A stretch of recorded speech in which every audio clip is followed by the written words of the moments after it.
Welcome back to Amy Kardashian and the Expert Show, where the experts share their knowledge, wisdom, and powerful insights to help you transform your business and personal life. I am your host, Amy Kardashian, not Kardashian. Cindy. I have a wonderful guest with me today. Her name is Cindy Sham. Hello, Cindy. Hello, Amy. How are Thank you for inviting me to your show. Oh, of course. You are amazing. That's why you're here. And Cindy, she is going to share with us how to conduct an interview for permanent makeup.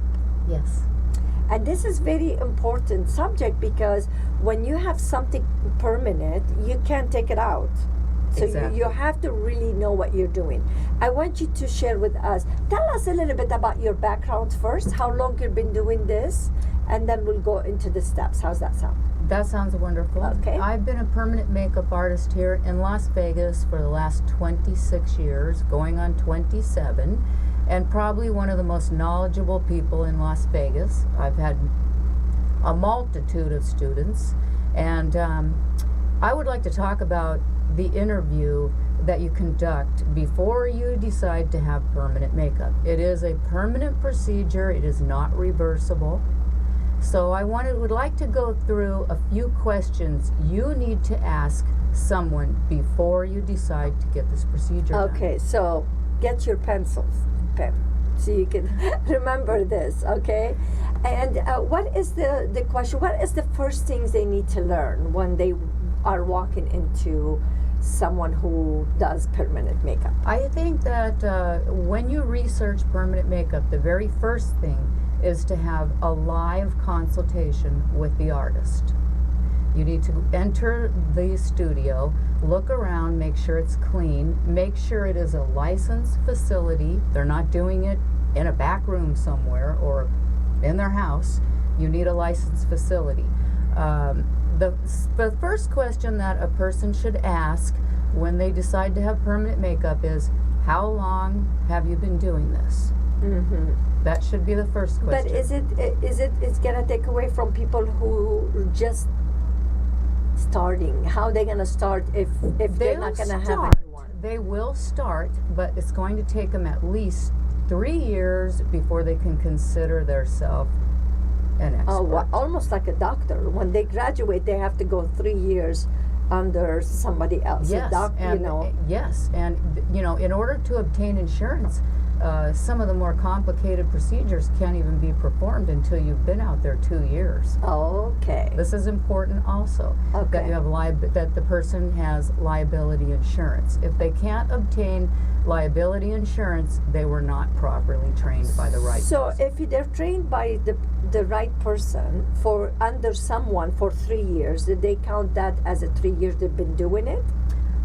Well, the way that it's mandated different in every single state. Mm-hmm. In this particular state in Las Vegas, it is a 6-month apprenticeship program. To be under someone like yourself. And then they practice Okay. for the next few years. But how about if I'm interviewing someone and I say, how long you've been doing it? And she's been doing it 3 years under you. I would say Is that they can call that as a fine, 3 years? But you always want to look at the work. Okay. You always want to examine where they're working at. Just Mhm. because I train them doesn't mean they're going to follow exactly what I tell them to do. Okay. But as far as the very first question should be, how long have you been doing it? The second Should question, be how long you've been doing it. yes, not how much is it, and not does it hurt. Those That- are the first questions. I love that. Not how much is it, because you can't really pay price. You for- can't afford not to not pay to. afford You it. know, it is just not matter of how much. It's the Because quality you of the could be work. paying $100, but then you get what you Ah, pay for. Exactly. Okay. The second question should be, what is it you are putting under my skin?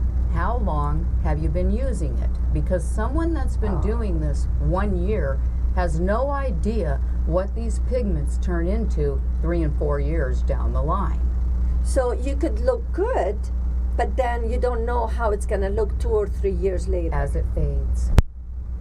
That's a lot of homework. That's a lot of work. It's experience, and you need that experienced person. The third question should be, if I'm not happy with this, can it be removed? The answer is no. You can try to have it removed, Okay. but in all the circumstances I have ever come across in all these years of my experience, it always leaves a residual color scarring somewhere. Yes. Yes. And when you sign a release form and you let a person work on your face, you are giving them permission to do whatever they want. It's up to them. So you need to do the homework. Okay. You need to find out exactly what the background of this individual is. If they move from out of state, how do you find this out? You can't trust always a website, because these could be pictures from everywhere. You can't underestimate word of mouth and seeing the work yourself. It's really important. So word of mouth we need is to the best way. educate the public, Okay. because there's so many messes out there. And to prevent those messes, or at least make the best decision for you, you need somebody who's very experienced. Who knows what they're doing? Because Yes. your life might change just Yes. because, Okay, so what else do we need to know? Clean, they have to be clean, Licensed.